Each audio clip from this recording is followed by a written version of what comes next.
Good evening to you and welcome to another of Channel 10's Town Halls. Tonight it's Seeds for the Future.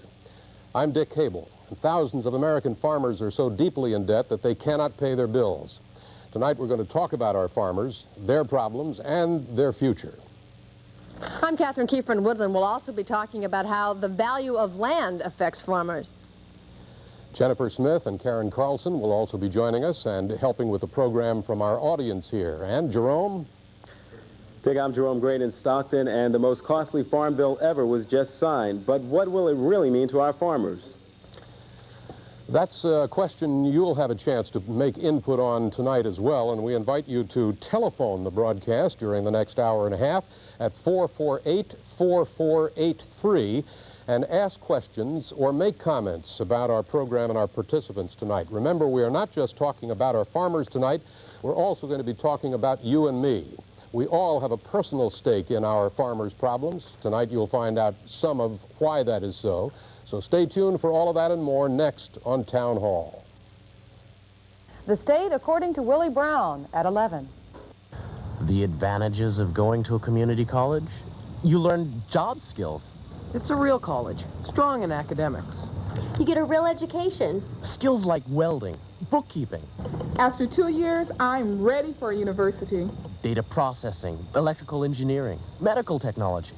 After community college, you can get started on a career. Hey, wait, there's still more. Invest in your future at a local community college. Call 1-800-722-7771. It's the 12th annual Pig Bowl. Come see the sheriff and police departments battle for victory on January 18th at Hughes Stadium in Sacramento.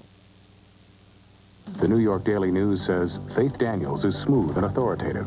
The Los Angeles Times calls her a solid anchor. Rediscover the CBS Morning News.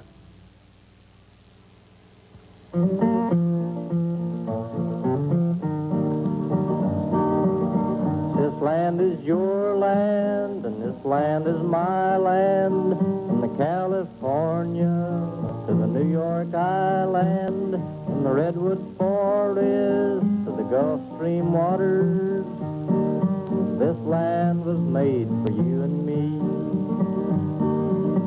As I went a-walking that ribbon of highway, I saw above me that endless skyway, saw below me that golden valley. This land was made for you and me. Live from the Channel 10 studios in Sacramento and Stockton, this is Town Hall. Tonight, Seeds for the Future, a look at the current plight of California farmers. This edition of Town Hall is brought to you by Extra Strength Excedrin, the headache medicine from Bristol-Myers. Medicine that may be well needed tonight at times. Nearly 3/4 of the land in Sacramento County is farmland. In San Joaquin County, roughly 98% of the land is used for agriculture. It's been predicted that as many as 1/4 of the farm operations in our state are in financial trouble, perhaps going broke. Tonight we're going to talk about our land that is fertile and productive. We're also going to talk about its people who are born of, work on, live on the land. Rice farmers, tomato farmers, wheat, corn, and bean farmers all have common problems finding the money to plant their crops. Other farmers have the same woes. In the past few years, the farmers have been piling up debts as they continue to search for a way out. Lynn Gormley reports now that some farmers are going so far as to go to court to find the answers to their banking problems. Who give me 25? I got 25 over here now. I want them 30. At 25 now. I want them 30. Bid the 30. Say the 30. At 25 now. I want 30. It's hard to see something like this. It's really a bad deal. It's pretty heartbreaking for all of us. Curiosity has brought a lot of people to this auction, just to see if they got into this situation, what would happen. The farm auction has become an all-too-common sight. It's not enough to say farmers have had a bad year. In hundreds of Northern California cases, the financial problems for farmers has been fatal. Even the bankers say this may be the end to farming as we've known it. Rice farmer Alice Sills got out before the losses killed her business. I have some regrets, and anticipating getting my money out and put it in the bank, I hope. Tomato farmer Gary Alvarez lost most of his business. He auctioned off what he could. I'm 41 years old. I've been doing this since I've been like 12 years old. It's really, for me to stop is really hard. Wheat and corn farmer Henry Martin is holding on. He sold his equipment to raise the planting money the banks wouldn't loan him. As long as the people are willing to go with us, we'll keep on farming. Bank of America makes loans to 1/3 of the state's farmers. B of A says half of those farmers need watching because they don't have steady financial postures. The bank expects to lose $130 million in bad agricultural loans just this year. If we can work people through the tough times, we can. We will. But on the other hand, if the risk is so great that the chance for loss is 70 or 80%, it just it's foolish to make that type of a business decision. In many cases, the bank is asking farmers to show a 25 to 35% profit margin before granting loans, a requirement that's choking off many farmers. But the farmers are not leaving their fields without a fight. Sutter Basin farmer Bobby Stangolini filed suit against B of A last week. He's charging the bank with fraud. He claims the bank took control of his farm with its restrictive lending policies. Stangolini says the bank's bad advice put him $3.5 million in debt. Bank of America says there are probably 200 of its farmers in Northern California who won't get loan approvals this year. A few of those farmers are seriously considering the courthouse as their only alternative. Lynn Gormley, News 10, Sacramento. We're back now live in the studio, and I want to remind you that you'll be able to participate in the town hall again and you might want to jot this number down in case you're inspired to call or wish to call during the program, 448-4483. 448-4483. And we'll be taking calls from our audience at home later on. Right now, I'd like to introduce a really distinguished panel, and we'll have several panels to talk to you about and with during the evening. If I may introduce now John Hamill, who's the President, Chief Executive Officer of the First Northern Bank of Dixon. Next to him is Craig Nielsen, the Senior Vice President of Sacramento Farm Credit Banks. Gary Alvarez is next. You saw him in Lynn's report also, a farmer who sold out much of his holdings back in December of '84. Lawrence Shepard, UC Davis agricultural economist who specializes in farm credit. And also right next to me is Henry Voss, California Farm Bureau president. Perhaps we could begin our panel discussion with you, John Hamill of the First Northern Bank of Dixon, to again state the essential of the problem here in terms of farm credit. Well, I think that the problem is pretty obvious. It's a matter of production costs going up and markets dwindling and prices not going up along with costs. We've also had a reduction in the value of agricultural land because of the shrinking margin and the inability to carry that kind of cost. And it's just created a margin problem that there is no quick or easy answer for. Where does the fault lie? Can we point the finger of blame at anyone, and can you take some of it yourself? Well, I don't know that I can identify any specific area of fault. Overproduction probably has as much to do with it as anything because of the efficiency of the farmer. They've produced more than the market seems to be able to take at a reasonable price. Craig Nielsen, perhaps you'd like to pick up the discussion from there. A couple of points, perhaps. I think the farmers have been victims of a number of conditions beyond their control. They have lost markets, primarily because of the value of the American dollar.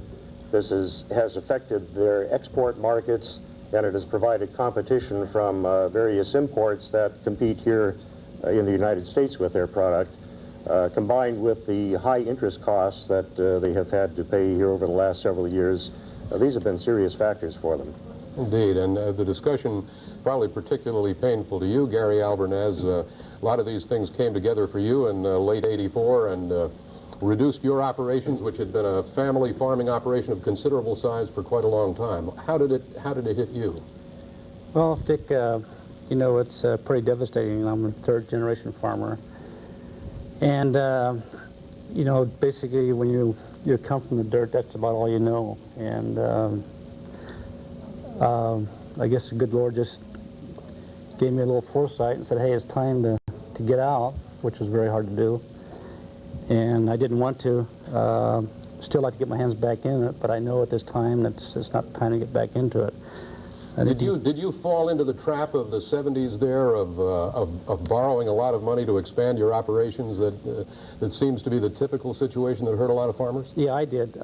This is one of my main things. I expanded quite a bit in the good times. I thought I had everything under the handle, but little did we realize that the interest rates were going to go up, and we were going to have oversupply of things, and sources of a lot of things that weren't in our control. Let's move over to Lawrence Shepard right now, agricultural economist.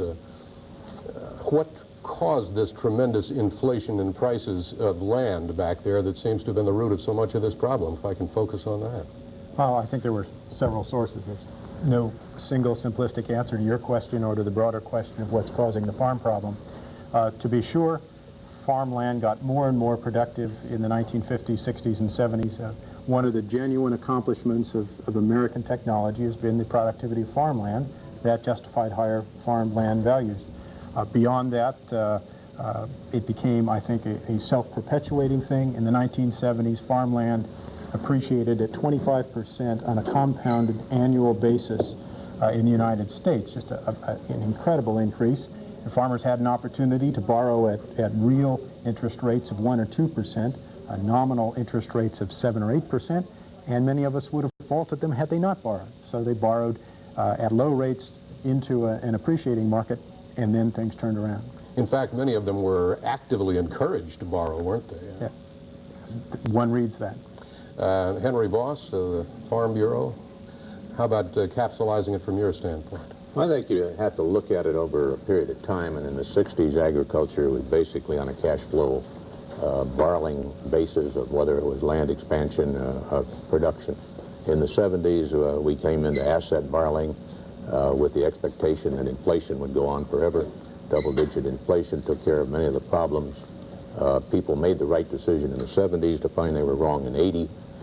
Good people, good managers made those decisions in the 80s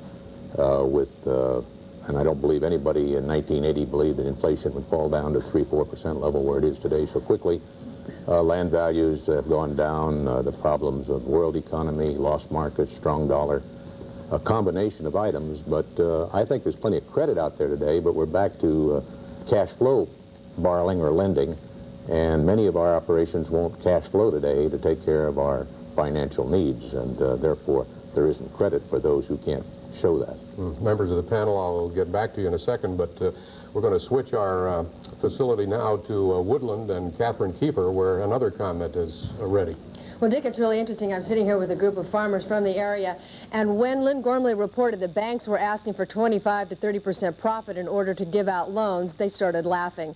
With me is Bill Mast. He's a rice grower. What do you think about that kind of requirement to get a loan? Well, I don't think it's possible, especially in this economy, and I think that historically we have to look at about 3% of profit. Why do you think the banks are putting it at 25 and 30? Do you think they don't want to invest in agriculture anymore? Well, I'm not sure that was a true statement. That was an opening statement there. I didn't hear the banks say that. 25 to 30% sounds unreasonable even from their point of view. Okay, thank you very much. Dick, back to you. All right, thank you very much, Catherine, and let's go back to John or to Craig and talk about that. What about the kind of performance is expected from the farmer in terms of his land and his productivity in order to qualify for a loan to finance his crop? Well, I think that as Henry said, we are looking for cash flow. We need to see that the farmer is going to be able to pay back the loan, because that's what we're in business for. I don't think that we have, in my own bank, set any arbitrary percentage. I've heard rumors that such a percentage has been established by one of the larger banks. I don't know that from personal experience. 25 to 30%? I've heard that. I think that we are hopeful that our customers can have a positive margin. 1 or 2 or 3%. But it's something that you have to look at each individual situation. I don't think you can put a blanket percentage requirement on every specific loan. Mr. Nielsen of the Sacramento Farm Credit Banks? I'd agree with what John says. The farmers and the farm credit system is in an unusual position. The only business that we are in is lending to agriculture. So we're obviously not looking at unrealistic figures that a farmer isn't going to be able to attain. We do have to make good credit decisions, both in the interests of the banks and associations and for the farmer. But when we have a farmer who is in a stressed financial position, we're basically trying to look at can he at least hold his own. That rice farmer said it's realistic for him to make maybe 3%. Is that a realistic basis for a loan as well? Well, this varies, the percentage varies with individuals. We have different levels of debt loads in different farmers. Those that have a heavy debt load these days in most commodities are going to have a very difficult time being able to service any significant debt. Okay, let's take a question from one of our viewers right now on line 3. You're on. Ask a question or make a comment. I was interested in if the farmers lose, they go bankrupt and can't farm their land anymore, what's going to happen to the land? Will the government step in and farm the land, or what's going to happen? You have to feed the people. All right, great. Or will the banks step in and farm the land? Henry, maybe you... Dick, I think that there are other people out there who will step in. I don't know just who they are. What we're seeing is a recapitalization of agriculture, and normally when you think of recapitalization, you're upping the capital in. What we're seeing is land values going down, and a fellow who has a $5,000 an acre mortgage and loses the farm and can't make it at 5, if that farm is sold at 2,000 to a new operator, he may be in a cash flow position. The loss has been taken by the bank, by the farmer, by creditors. We're in a recapitalization of agriculture going on. It's not very enjoyable, but it's what's taking place. Yeah, I don't know if everyone understands what you mean by recapitalization, but I know later in the broadcast we're going to talk about some investment groups that are buying up depressed farm at fairly good prices. Is that what you mean by recapitalization? Yes, I do. Okay. Jennifer, out to the audience and your question and comment. Well, Dick, you may recognize this gentleman here with me. He is Rich Rominger, who is a farmer himself. He farms wheat, rice, alfalfa, and tomatoes, but he was also the State Director of Food and Agriculture under Governor Jerry Brown's administration. We've been talking about the farm credit problem, but I think it's important to understand the root of the problem, and you have some comments on that. I think we have to go back to the early 70s when prices of commodities worldwide went up. In spite of the fact that we've had the increasing agricultural production in the U.S. because of the increasing technology, there was a worldwide shortage of grain, and about that time, as you'll recall, the Soviet Union bought a lot of grain, and prices kept going up. Commodity prices were high. That encouraged other people to get into agriculture, in addition to encouraging farmers to expand. And we were told by the federal government, we have to produce more, we have to feed the world, so plant all you can. American farmers did that. So consequently, we produced more. And then as the bloom went off of the worldwide buying, we had high farmland prices. Then we had the increasing interest rates caused by the huge federal government debt that we have now, and that caused the dollar to be strong because of the high interest rates. That reduced the amount of exports that we're selling. That added to the reduction in commodity prices, drove prices down, but real interest rates are still high. So a lot of it you think is the federal government's fault? I think that the federal policies have a great deal to do with the situation we're in, as some of the panel members have said. I think the majority of the plight has not been caused by the farmers, but we're a victim of circumstances. And we'll be talking more about the new farm bill that was passed earlier. And so, Dick, back to you with Mr. Rominger here. Thank you very much, Jennifer and Mr. Rominger, and we'll be back to continue our discussion, but we're going to take a break right now. Our phone number, don't forget, is 448-4483.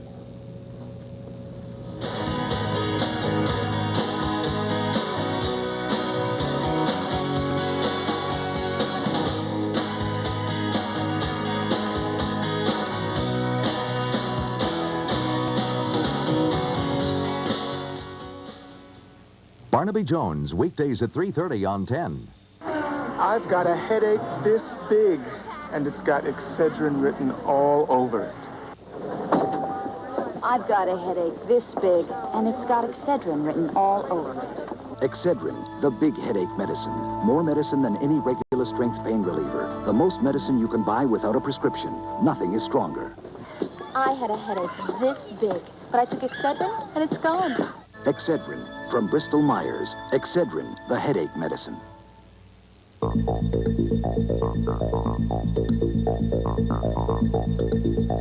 It happens this Saturday, the 12-hour sale at Weinstock's, with extraordinary savings on all the right merchandise for you, your family, and your home. It's all on sale for 12 hours only this Saturday at Weinstock's. Shop 9 a.m. to 9 p.m. Don't miss it. Hi, folks, I'm Chuck Swift. If you're an import buyer, why not buy the best for less? Like our 1986 two-door Dodge Colt, or the new Colt Premier four-door, or the Conquest Turbo Sports Car, or the versatile 2- and 4-wheel drive Vista wagon. And for the best import pickup, come to Swift, where you'll get 8.8 financing on both the Ram 50 and the Power Ram 50 pickup. So for the best buyers of Japanese import cars and trucks, plus 8.8 factory-funded financing, come on out and see us today at Swift Dodge and Swift Auto World North. Bob Weishart, television critic for the Sacramento Bee, says, "I like his low-key, easy-does-it style. He tells me what I want to know. He doesn't clutter the information with a lot of fluff." At last, a concise weather report with forecasts you can plan on. Watch Harry Stockman Weather, weekdays on News 10.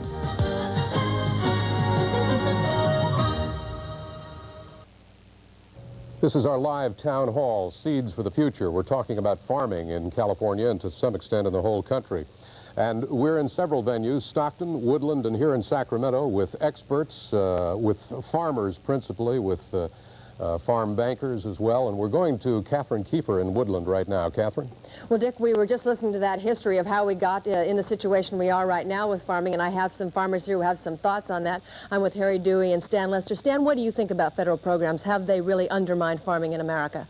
I really think they do. They're giving a lot of false indications to farmers. Farmers are not growing for the markets. A lot of farmers are growing for the federal government. What do you think should happen? Do you think that federal farming programs should be phased out? Yeah, definitely. They're more of a hindrance than they are in aid right now. Even if that means that farmers go under because they no longer have the help from the federal government? Well, that's a difficult question because I have a lot of friends who are, involved with the federal government programs who are, really dependent on these programs. But I think if we ever do get out of this cycle, the people involved in the government programs will be the last to get out of it or get out of problems because the government is basically setting a bottom on all these prices. And so you have a tremendous inventory of product or commodities, and that's just keeping all of their commodity prices down. What would happen if the federal government wasn't involved? Would we be paying more for our food? I don't think so. No, I really don't think so. What do you think about that, Harry Dewey? Well, of course, I'm not involved in any government programs and never have been. So And in all honesty, I hesitate to speak against those that are. But my thoughts are that as far as government is concerned, and I'm thinking not only of federal, but state, county, local, all the way down the line, historically, they've been the enemy. Whether it's been environmental type programs, labor type programs, marketing programs, public utilities, which are certainly a form of this kind of thing. Every time that they do something or pass regulations or laws, it seems like we bear the brunt of the cost in our operations. And all types of government interference seem to be the enemy. What do you think, though? I was just asking Stan Lester about this. What do you think if they took the federal programs away and more farmers went under? Is that the answer? Do we have too many farmers? I'm not sure that taking away the government programs is going to be the cause for farmers to go out of business. Okay. Lynelle Pollack, you have some thoughts you wanted to add to this discussion. Yes. Getting back to the role of the federal government in agriculture, we in agriculture need to look at the worldwide perspective. We don't produce just for America anymore. We produce for a world market. And world markets, both the imports from other countries influence us also. And oftentimes the decisions made at the national level are based on politics rather than based on what's best for agriculture, and we take the brunt of it. Do you think agriculture could make those decisions better for itself? Yes, I do. If we could base our decisions on what we want to sell to other countries and what we would allow to come, the imports of agricultural products from other countries, if that were based on an agricultural decision, it would be a lot different than what it is now. Do you think that American farmers need to be protected against the prices that farmers in foreign countries can get, the lower prices, because they're being subsidized? Yes, I do. I don't think we want a free market. We want a fair market for agriculture on a worldwide scale. Okay, thank you very much. Well, Dick, that's some of the thoughts here in Woodland. Back to you. All excellent thoughts and right to the point. And speaking of that, we're going to turn to Karen Carlson, who's out with our very knowledgeable audience here now for more. Thank you, Dick. Right now I am with Michael Barusa, who is a rice farmer in the valley here. Michael, you were saying that it goes beyond all of this and back to a more basic problem. Well, it's been very frustrating watching this program, watching the debate over the farm program, because essentially what we have is farmers receiving 1930s prices for their commodities. And in that light, the comments of the USDA, the Reagan administration, various commodity groups, American Farm Bureau, they're all impertinent if you keep that fact in mind, that we're getting 50-year-old prices, and anything else just is irrelevant until you correct that problem. And what can be done? What is in your opinion? You have to establish some fair ground rules for farming. Right now, the buzzword is free market. No one else operates under free market circumstances, only agriculture. And until you correct that situation, nothing will change for the farmer. Thank you very much, Dick. Maybe some of your panel members have a reaction to that. Well, I'm sure they do, as a matter of fact, Karen. He said that only farmers are expected to operate under a free market system. They are indeed, that may be an ideal, but they're not doing that, are they, Lawrence Shepard? Oh, to be sure, agriculture is one of the most heavily regulated sectors in the economy. To be sure, government regulation has some responsibility for the current problems. It has artificially buoyed prices, and that in turn artificially buoyed land values, and my analysis would suggest led to part of the contraction in land prices that's happened since 1979. Well, doesn't it follow then that if you take government out of that mix, that land and crop prices decrease if they are artificially buoyed? In the long run, in the short run, that's for certain. In the longer run, the argument goes that having market-determined prices will lead to market-determined land values and more gradual kinds of changes in the sector instead of the kind of abrupt policy-induced changes. But one has to be careful not to point one's finger at just one source because there are sectors within agriculture, subsectors, that aren't heavily regulated, where prices are largely market-determined, that today are in trouble as well. Mm-hmm. We've heard, and all of these people have spoken about the fact that government is a purchaser, a reason for growing. People aren't growing for the market, they're growing for the government and for a specific subsidy. Is that a major problem? It is in certain industries where a large fraction of the market is sold at government-determined prices. But I again point to the fact that there are major subsector industries where prices are essentially market-determined, yet land values are down, farmers are losing their land, and they're losing money. Henry Voss, how much does this problem, as we've heard it discussed, apply to California and its principal crops? Well, I think we're very similar to the rest of the nation. We do have our diversity, and we have crops that find themselves in different cycles, different periods of the same type of up and down cycles that are familiar in agriculture. But when you get down to the basic crops, which have to be cotton and rice in California, when you look at the acreage that's involved, the problems are just as severe, and our problems are the same problems whether they be in the Midwest or in the South. And what would a freer market do in California for those crops? I think when you talk of a freer market and you move to a freer market, you've got to look at that maybe over the next 5 or 10 years as you move into one. I don't think that there's any way that anybody can perceive that you cut off government programs that we've been involved in for 40, 50 years overnight and move that way. I think if we were to move that way over a period of 10 years, I believe that California is more competitive. It has better conditions to compete with our competitors around the country, and in an open market that California could hold its own versus cotton in Texas or rice in Arkansas or somewhere else. I think in the long run, California would be better off. It would be rather traumatic getting there in the early years. Mr. Shepard, isn't the free market a problem when you face the rest of the world, too? Isn't the rest of the world a kind of an artificial market and not at all a free one? Well, there are overseas economies that are as heavily regulated in their agricultural sectors as ours is, but there are also those that are less regulated. I think our discussion here is focusing on output markets and the prices farmers receive, and to be sure that's an element. But if you compare the farm revenues and adjust for inflation since 1980 over the last 5 years with the average level of farm revenues for the previous 5 years, they're only down about 15%, which compares to declines that we've seen in the 50s and 60s without the kind of turmoil that we're seeing in the 80s. So I think that it's just part of the picture. Okay, let's just touch briefly before we need to go to another break with the rest of the members of our panel.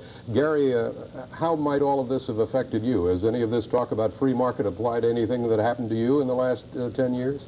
Well, Dick, I know my time is really short on here, so I'd like to just tell it like it is.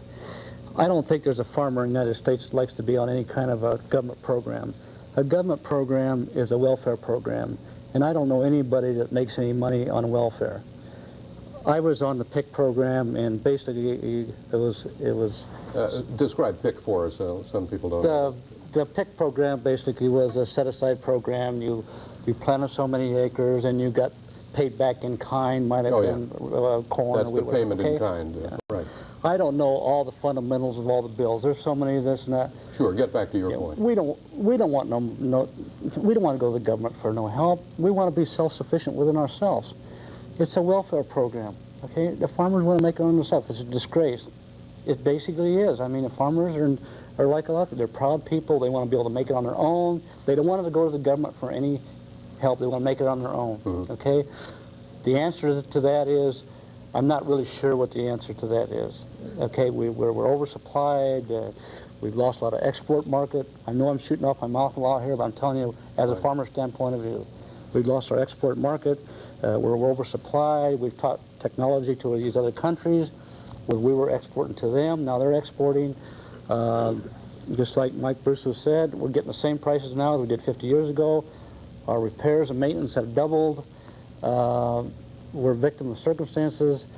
There's only a couple of ways that I can see. You can have a weather disaster, or hey, I think it's 12% of our dollar, the 12 cents out of our dollar goes to food.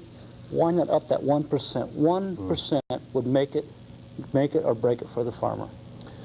Well, let's pass it on to Craig Nielsen right now with a tough question, because what we're talking about here is a statement that the farmer's already overpaid and overpriced, and Gary says you need a percent more, and you're really saying that he's got to have quite a bit less.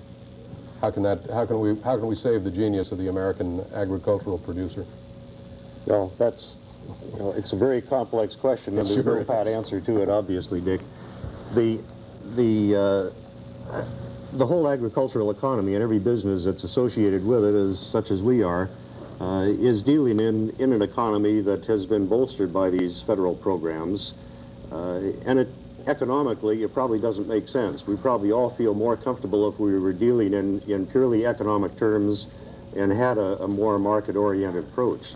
The problem, obviously, as somebody already said, is how do you get out of that overnight? It would be extremely difficult not only for farmers, but for certainly bankers as well, along with many others. And the farm bill that was just passed, John Hamill actually increased subsidies while at least paying lip service to a return to a more market-oriented economy. We'll talk more about that later, but you have the last word for this panel. Well, I think that it's a matter of trying to get over the hump, so to speak, and make the most of the situation that we can right now, with maybe a trend toward getting out of the program. It just isn't going to happen overnight without putting an awful lot of farmers out of business. Thanks very much, John Hamill, Craig Nielsen, Gary Albernaz, Lawrence Shepard, Henry Voss will stay on the various panels that we'll have here tonight. And when we come back, we will be talking about land values some more, and want to remind you that our telephones are going to be open to you too, and there are calls waiting. 448-4483 is the telephone number. See you in a minute.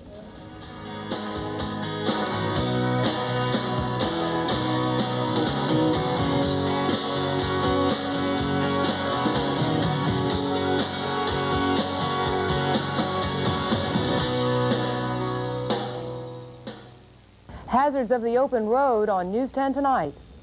Take this job and shove it. I ain't working here no more. Walk through this world with me.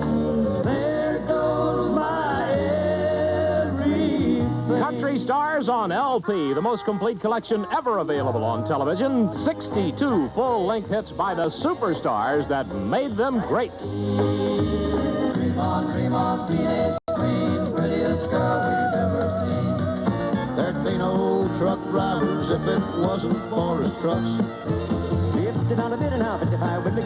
You get 62 giant hits by the best names in country music. A full-length music library available on 5 records, 5 8-tracks, or 5 cassettes. A TV special for only $19.95. Let me tell you now, Fred, don't take her, she's all I've got.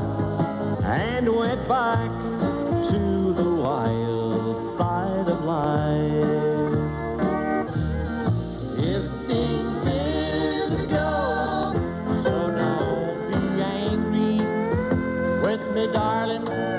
And move it on my tongue. Please help me, I'm falling. Roller races on, and here comes Friday. That's it.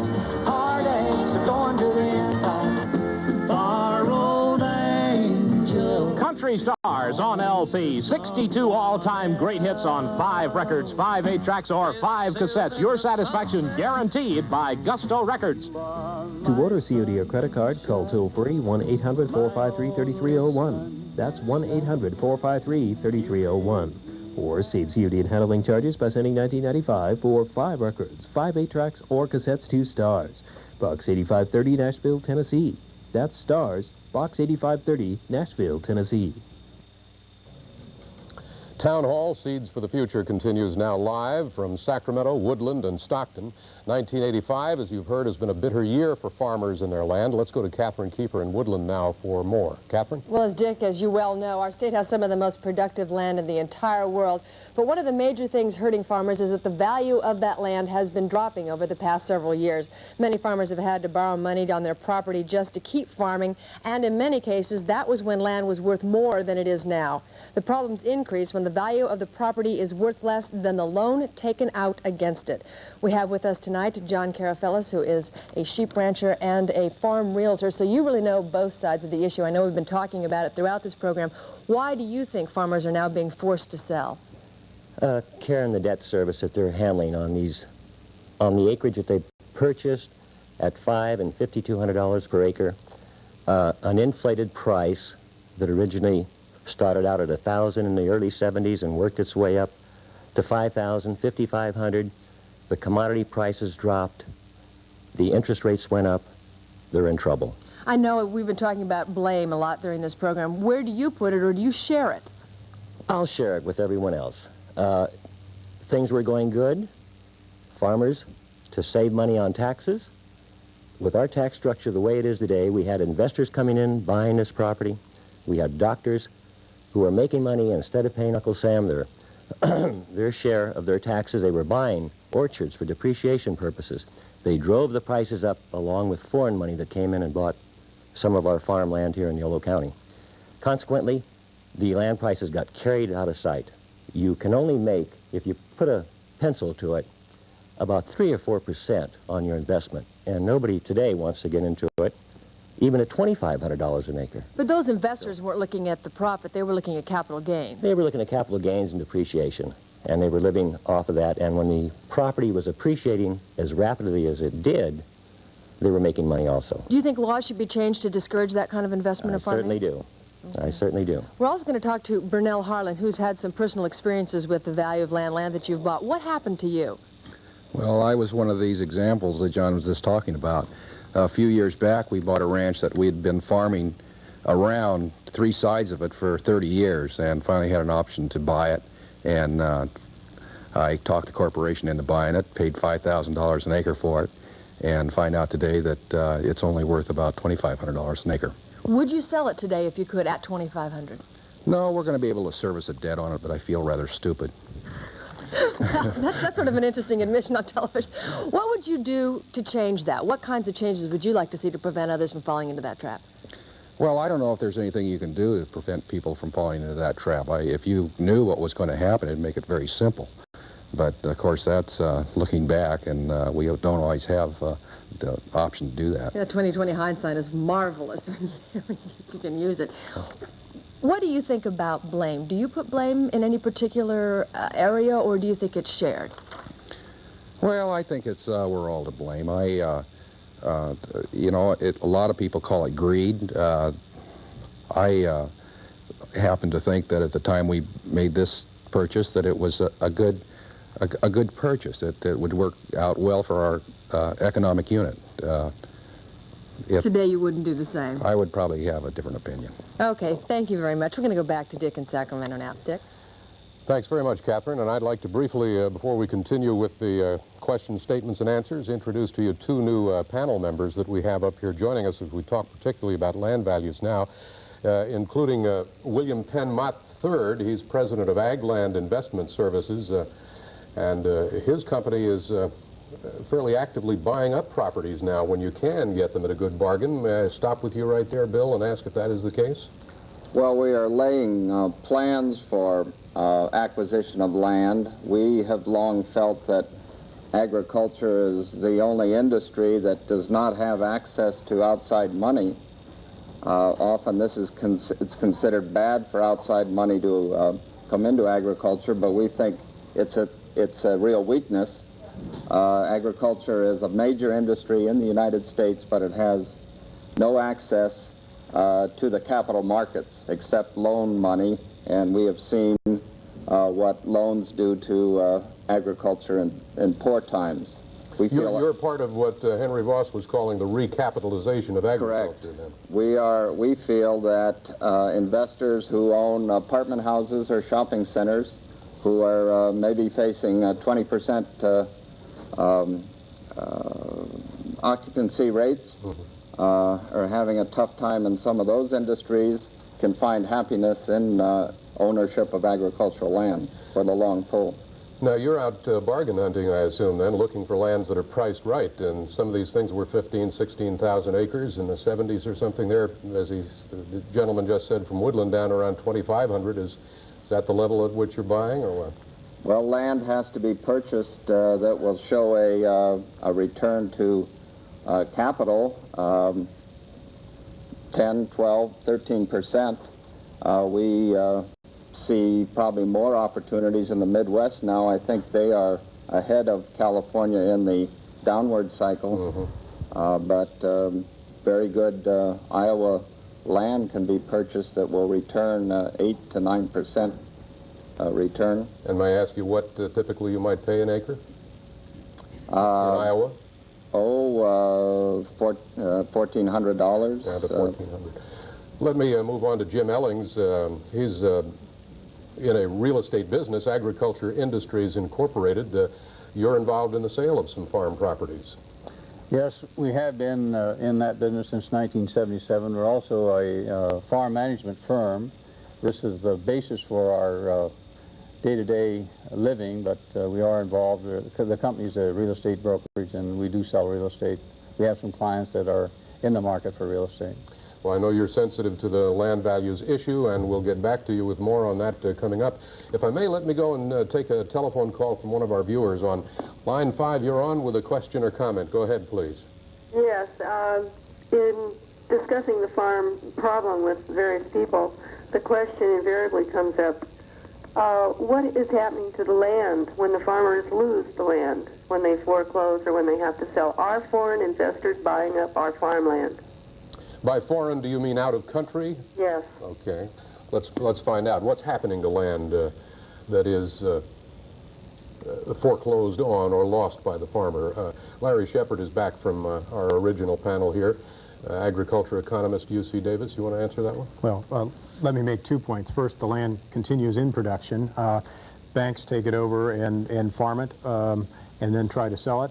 The second point I want to make is that the data aren't suggestive that of the possibility that foreign landholders are a major factor in the United States economy.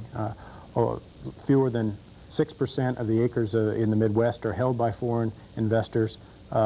Much of the purchasing and inflation of farmland that occurred because people in the sector who knew it the best went ahead and themselves expanded their operations. Were we wrong in thinking back in 73 and 74 that a lot of Arab petrodollars were flowing into agricultural land? Yes, I think we were. The studies of that have indicated that that's the case. And of course, the proof of that is that the people who are suffering now are not the foreign investors who bought in the 70s. The people who are suffering now are the people who are on the land right now because they expanded, incurred debt to do that, and are now having difficulty servicing the debt. All right, let's go out into the audience. Jennifer, you have a guest with a comment. Dick, here with me now is Al Barth, who is a sugar beet farmer, and Al has some ideas that may help a farmer that may face the loss of his land. Well, I think I hear when we've understood a lot of what the gentlemen previous have said, and I would want to say initially that the farmers wouldn't be in the situation if they got twice what they're getting today for their product. And that's not a lot, really, when you boil it out. $4.50 for wheat, 100 weight, could be $9, and it was about $8 10, 15 years ago. And prices of tractors, 60 horsepower tractors, 9 years ago, 10 years ago, was in the range of $5,000 to $6,000. This year and last year, the same size tractor with not many other improvements cost $25,000.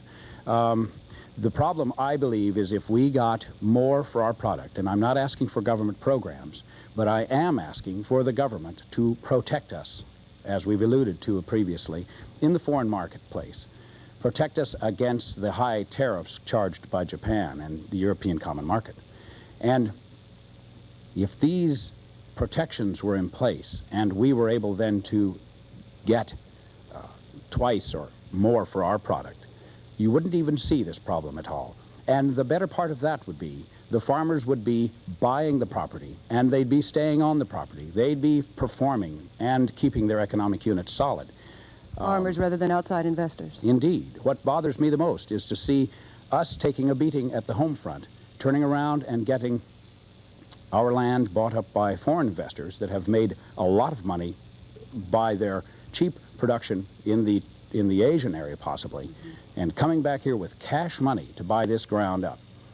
That wouldn't exist at all. And I think we'd be integral here in the national level without the quote-unquote government programs if we had more. I think one other contribution to the high cost of food is the fact that the consumer is to blame to a great extent. They must have beautiful lettuce and beautiful berries, and if it's a 2 or 3 day old lettuce, they don't buy it. And there's a great deal of loss there. So that's another whole point that can be discussed tonight. So Dick, back to you. Mr. Barth here brought up some more for discussion. Indeed.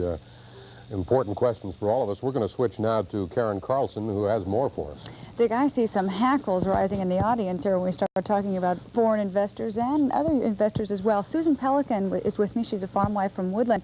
Susan, farming is part of the American heritage. I can see this is bothering you. Yes, I was moved by Mr. Voss's statement earlier that what we are seeing is a recapitalization of agriculture, and that's very kind of a wise statement in the long run, perhaps, for 2 generations or 3 generations down the road. But it seems to me that the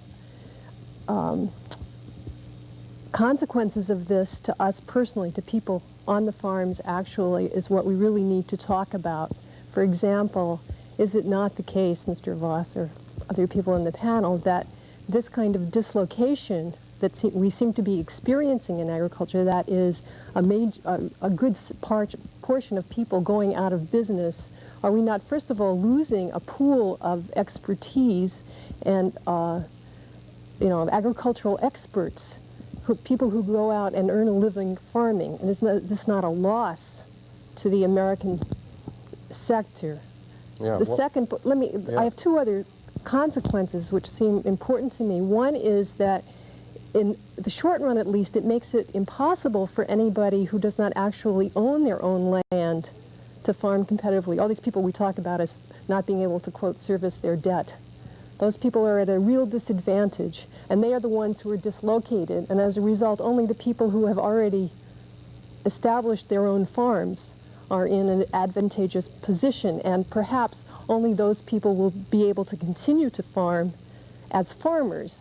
Of course, we have the managerial types who are on the farm, and this is the third point, is the kind of agriculture that is going to come out of this if things continue in the same way, the same tax policies, the same export problems, etc., is that we are going to have decisions in farming based on really the return of investment. Whereas before, decisions in farming have got to do with that, but also with the fact that for 40 years, I've been in the dairy business and I'm going to keep going, and bad years go against good years, and so there's a kind of stable supply. So aren't we now facing with, if everybody who comes in needs to make 10% or 13%, and that's the criteria for what you grow, major dislocation actually in the food that we find in the marketplace. Yeah. Understand it. Certainly it is not only the poor farmer that we're losing in this situation, that is a poor quality farmer. We're losing some sometimes overextended investors, but some expert growers. That's a very important point. There are in this country about 220,000 large farmers who are in trouble. They have assets that produce about $7 billion a year in return, and their interest is $14 billion. These are people who expanded in the 70s, were aggressive, were informed, were model farmers in many respects, and those are the people who are in trouble. We need to get to a break, so before we do, I want to get to Jim Ellings again. Can you answer some of the ladies' concerns about farm management and who buys the properties that you as a farm manager and land seller and investor are involved with? Well, we're trying to sell farms every day. There are lots and lots of farms, cattle ranches, vineyards, orchards, whatever you want. A lot of them for sale. The lending institutions own some of them. Farmers that are in financial trouble own some of them and want out, have to get out. But there are no buyers, foreign or otherwise. Very few buyers. We're real proud to get acquainted with somebody like Mr. Mott, who might have a source of money to come in and take over some of these properties that need selling. But are the farmers then going to continue to farm those places, or are you only concerned with the pool of investors? And who's going to manage, who's going to work the dirt and keep up the history and the tradition? Well, our concept of recapitalization, I think, as we try to look down the road, we feel that more land will be farmed by farmers who lease it rather than own it.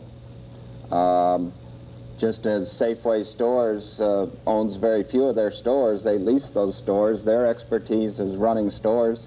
We think that by allowing the farmer to lease land, the new farmer or the existing farmer, that he can really prove his farming expertise. That's what he's good at. In fact, many farmers don't like to deal with the financial issues. Thanks very much, gentlemen. We'll be back and continue our discussion, hear more from you and more from our many guests right after this.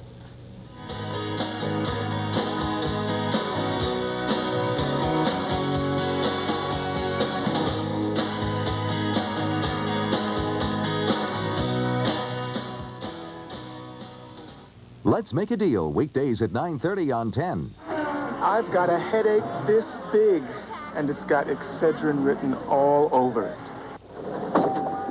I've got a headache this big, and it's got Excedrin written all over it. Excedrin, the big headache medicine. More medicine than any regular strength pain reliever. The most medicine you can buy without a prescription. Nothing is stronger.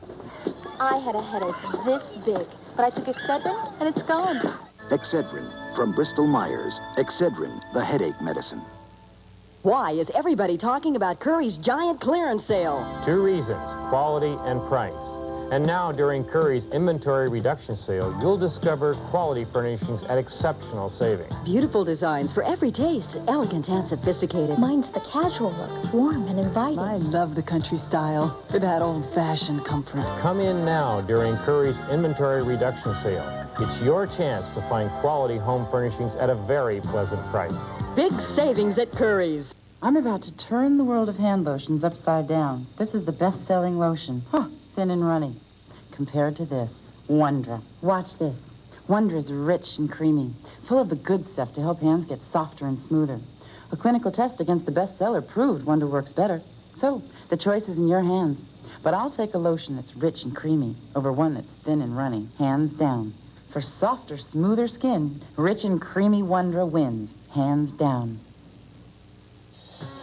From KXTV, this is a News 10 News Break. How safe are the trucks that travel California highways? Probably 50% have been put out of service, mainly on brake adjustments. Tonight, we report on the efforts to keep dangerous trucks off the road. And in Bob Burton's Waiting Child, you'll meet Sonia. She's hoping for a brighter future. I'm Jennifer Smith. Join us at 11. Watch News 10 tonight at 11. Working in the spirit of California.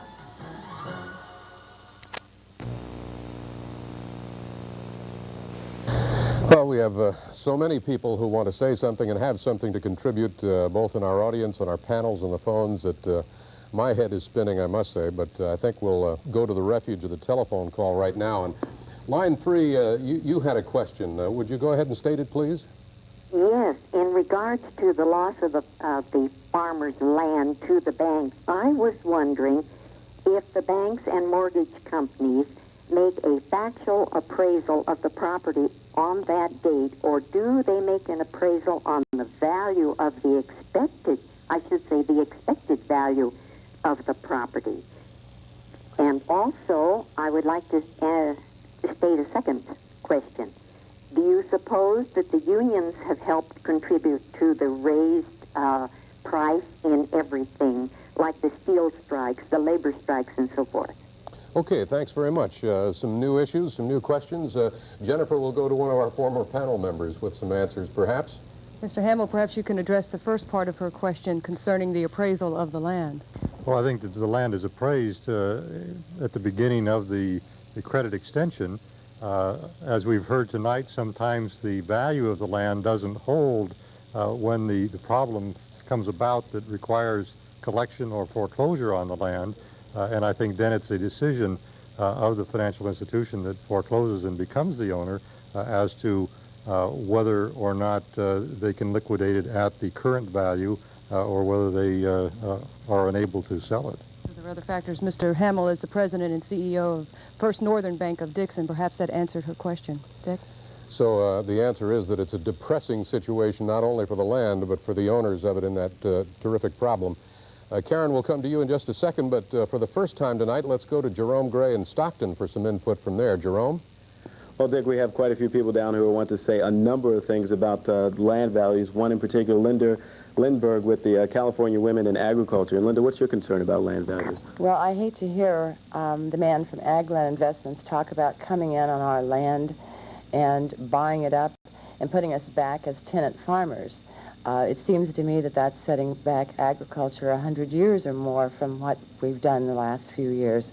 I don't think that investors who have apartment houses and business buildings are the same type of investors who should come in on farmland to make a quick profit, come in when we're depressed, when the prices are down, put us in as tenants, and then when the farmer slaves away and gets things going again, then he sells the land out from under that farmer and makes a nice tidy profit. I think that's kind of sick. Mm-hmm. What's something that you think needs to be done along the lines of land values to try to change things around? Well, everybody's had a lot to say tonight, Jerome. There isn't any easy answers, but I think the farmers need some help in a lot of areas, but I don't think it's going to help to take their land away from them. Okay, and back to Sacramento now. Well, we've had a gentleman on the panel that's directly challenged there in William Mott III here. And Bill, respond to To begin with, you know, we can understand that lady's agony, sympathize with it, maybe even agree with it on many levels. But nevertheless, when land is foreclosed or other legal issues arise, or the farmer feels that he must sell, obviously property becomes available, and it's hard to debate the rightness of you and your investors from taking advantage of it on whatever basis you may. Mm-hmm. Well, farming has certainly been considered a way of life, and it's also been considered, or is considered, a business. I think most of the bankers who spoke considered a business. I think farming can be a very attractive way of life, and people are often willing to take a lower return for that way of life. Do you present the picture that she did, which was rather brutal, of coming in as investors, taking a quick profit, exploiting the expertise of the farmer, and then selling it out from under him, and he's back in the ditch again? No, we visualize ourselves, and we have been contacted by a number of farm operators about acquiring maybe 20% of their land, or 30%.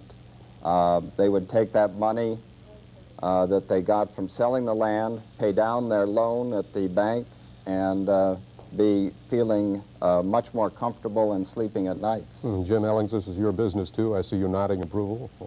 Well, that's right, and the one place where I would disagree with the nice lady from Stockton is that there's no quick profits, or very little profit, in farming these days. Even if you bought a place at a distressed price, the chance of making 10 or 15% a reasonable return on farming these days in most any commodities is very, very, very slim. But Bill said that that was the criterion for the investment returns in that area. Over a period of time, our horizon is 5 to 10 years. And for example, my partner managed a small fund of agricultural land in the Midwest from 1970 to 1980, a period of, I believe you said the inflation rate was 25%, or appreciation rate per year. That land had an average return per year over 10 years of 40%. All right, let's go to Woodland right now. Catherine Keeper standing by with more for us. Well, Dick, it's interesting. That woman in Stockton certainly has gotten a number of reactions, among them some of the reactions from farmers here with me in Woodland. I'm going to be talking to John Meek in just a moment, but I want to mention first that he is not only a farmer but has a master's degree in business, so you do know about the business of farming. What do you think about what that woman was saying?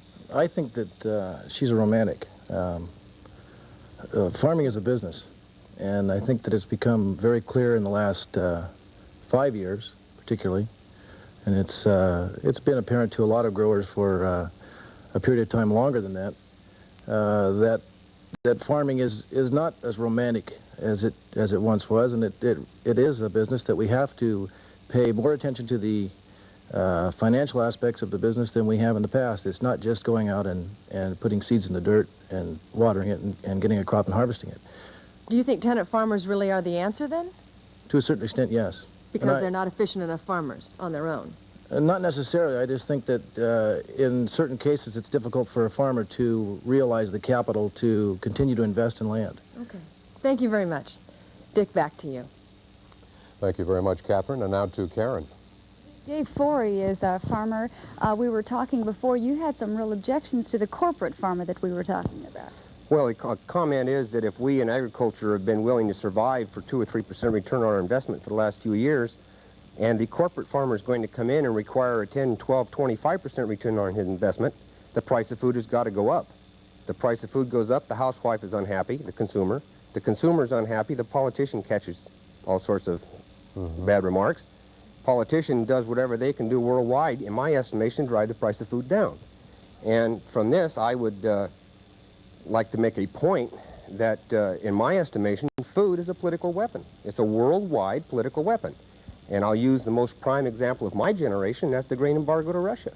If it is not, why was it used as a weapon? And if the government wants to use this as a weapon, then if they're going to use us, they shouldn't abuse us. They should treat us like a friend. Yeah. Food, thank you very, very much. Food is, and the things that we grow are about the only indispensable aspect of life that's also a constant market commodity. Isn't that correct? Henry Voss, it seems to be time to hear from you. Well, I think we've heard a lot of the concerns that people in agriculture have, and I think they're real concerns. I think, though, that we have to be realistic and recognize that change is taking place, and taking place more rapidly than a lot of us are willing to admit. And forced by the problems that we've talked about. Some of those problems, but what's taking place in technology and in the biogenetic field, we heard a little bit about dairy, and I have an interest in a dairy. And today, what we have 10 cows producing, all of the people in the industry say in the next 20 years, 6 cows are going to take care of it.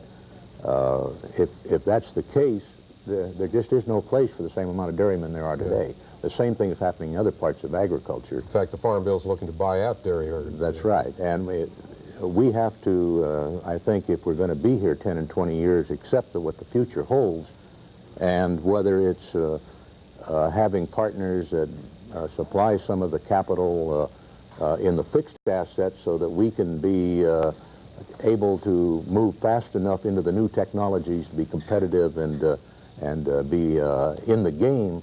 That's the way we're going to have to face it. And the change is always difficult, and that's what we're facing. It certainly seems so, a difficult one. We'll be back to continue our town hall, Seeds for the Future, in just a moment.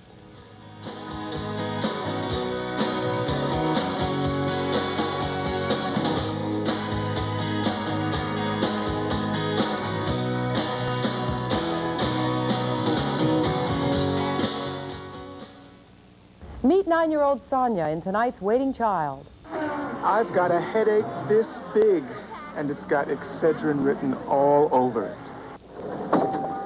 I've got a headache this big, and it's got Excedrin written all over it. Excedrin, the big headache medicine. More medicine than any regular strength pain reliever. The most medicine you can buy without a prescription. Nothing is stronger. I had a headache this big, but I took Excedrin, and it's gone. Excedrin, from Bristol Myers. Excedrin, the headache medicine. H&R Block found Fong Huan a tax refund of $583. I couldn't have done it without you. H&R Block found Mike Monacle $2,498. Couldn't have done it without you. We're pledged to finding you the biggest refund you're entitled to. This year, let H&R Block do your taxes. Get back everything you've got coming. I couldn't have done it without you. H&R Block, where more Americans find a bigger refund. What can we find for you? I'm sharing with Biscotti. Uh-oh. Never mind, Susie. We'll get that stain out. A-L-L? A-L-L can handle all kinds of stains. How does it work? All goes straight to the stain to lift it away and get everything clean. No more Biscotti. Uh-huh.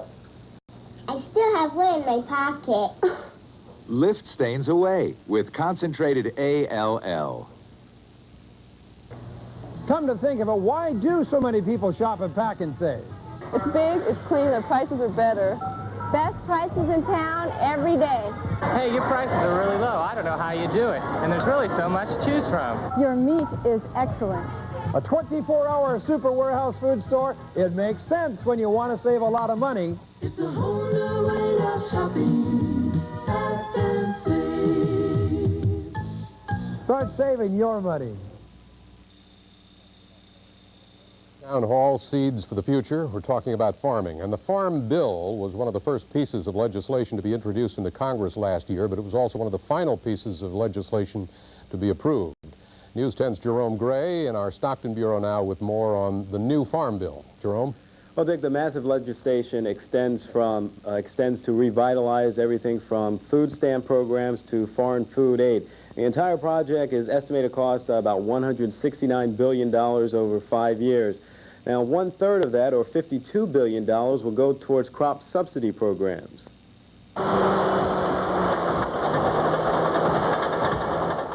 If something is wrong down on the farm, we all suffer. So says President Reagan. The $52 billion farm bill is supposed to create a new harvest of hope. But reaping what the government has sown will not happen in one season. For California specialty crops, there are export provisions to counter unfair trade practices. For grain farmers, price supports will be slashed to make grain more competitive on world markets.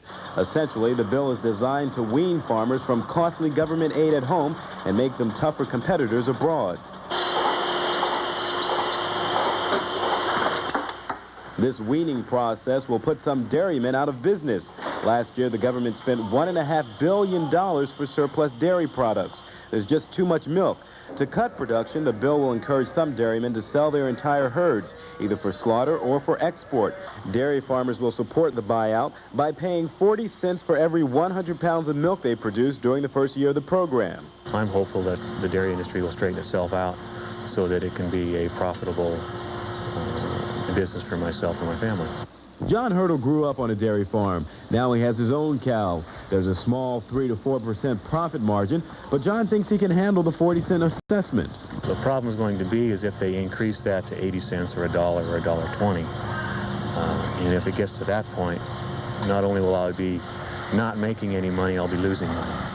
Dairymen will have to make some tough decisions about how and whether or not to stay in business. It could mean cutting back and laying off, decisions that will affect other segments of agriculture. In the long run, when you're cutting back resources in industry, you're going to have an effect on the people that work in that industry. You're going to have an effect on the people that provide services to the industry, the feed dealers, the hay dealers, the equipment people, and the labor force. But Cotta views the dairy provision as a necessary evil to save an industry. But within the dairy business, there are skeptics. And one of the skeptics joins us tonight. Pete Verberg is a dairyman, and he's the president of the Stanislaus County Farm Bureau. Pete, what exactly is it about the Farm Bill, the dairy provision, that you don't like? Well, the dairy provision, I feel, just isn't going to work. We see it already happening right now. The people that are going to go for that kill cow program, we're going to kill cows, possibly kill 1 million cows. But we're not going to eliminate any production because the cows are going to be killed. They're going to be cows that are not giving any milk anyway. A good example is I had some cows at the butcher last week. Out of that bunch of cows, less than half went to the butcher. The other half went back to dairies. The guys are selling already their top producing cows to other producers, and they're putting cows in that are no longer producing any milk, like the ones I shipped off, and those are the cows that are going to end up in the kill cow program. Mm-hmm. So what exactly then do you think that, you say that the cows that are going to be killed are not going to be dairy cows? There are some provisions in the bill, though, to make sure that we do get, dairy production cut down. Well, I think it's just like the former program, the milk diversion program. We had a lot of provisions and a lot of laws that said that these dairymen were not going to do this, they were not going to do that. They all did it. And I have yet to see one dairyman that's been prosecuted in this county because of breaking the law. I feel as long as the dairymen are supporting the program out of their own pockets, I don't feel the government is going to make too many pains to see that those laws are enforced. Mm-hmm. Okay, Dick, so there's a provision that's supposed to help the dairy industry out, but there's some dairymen out there who doubt that's what will happen. Isn't it great to get such frank views and opinions on these issues here? It's terrific. We've got some new members of the panel to introduce to you quickly now, and then we'll take a phone call. Line 1, stand by. We'll be getting right to you. Talking about the Farm Bill particularly, we have Vince Flynn has just joined us on the panel, chairman of the California Agricultural Stabilization and Conservation Service. That's a part of the U.S. Department of Agriculture and is the, I understand, the implementing arm for growers to participate in the provisions of the Farm Bill. Next to him is Wayne Meyer. He's the state president of the American Agriculture Movement. Wayne, we haven't heard much from the movement tonight, and I know you have some particularly different ideas on a whole lot of the things that we've been talking about tonight. I want to hear from you in just a second. We also have Don Villarejo, who's with us from the California Institute for Rural Studies. We want to get your reaction too, and also joining us is Harold Carter. He's a UC Davis agricultural economist and heads up the new Ag Issues Center there, which is dealing with some of the major problems and questions in agriculture. And Henry Voss continues on the panel with us from the California Farm Bureau as president. Let me go back to you, Vince, right now and have you talk about maybe answer the challenge of the enforceability of the provisions of the dairy part. I think that ASCS is just a short form of Agricultural Stabilization Conservation Service, is a farmer-run organization within the federal government. I am a farmer, and we have farmers that are appointed on each county level that administer this program or help to administer this program and are the watchdogs, I think, of the program. And it goes from